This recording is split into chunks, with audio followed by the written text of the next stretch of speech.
Hari ini selepas puasa AF 17 jam, kita buka puasa dengan laksa lemak Kelantan. Mula-mula kita purah dia punya asam. Lepas tu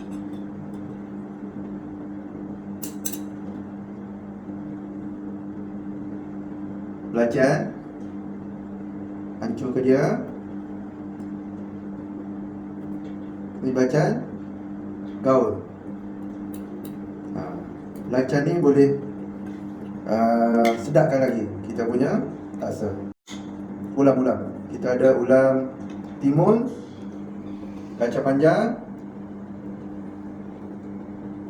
dengan ni daun kesum dan salad. Letak sayur banyak baru sedap. Rasa kena makan kurang banyak baru dah sedap.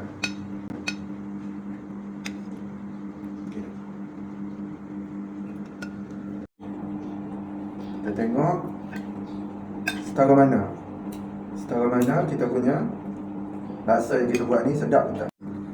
Kita masukkan sambal, kemudian ni garam sikit. Kelantan suka dia tambah garam.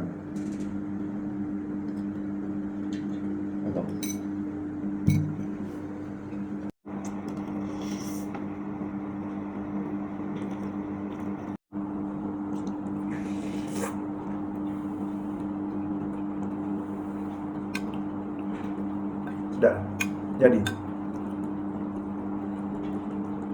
Laksa kita hari ni lulus, sedap.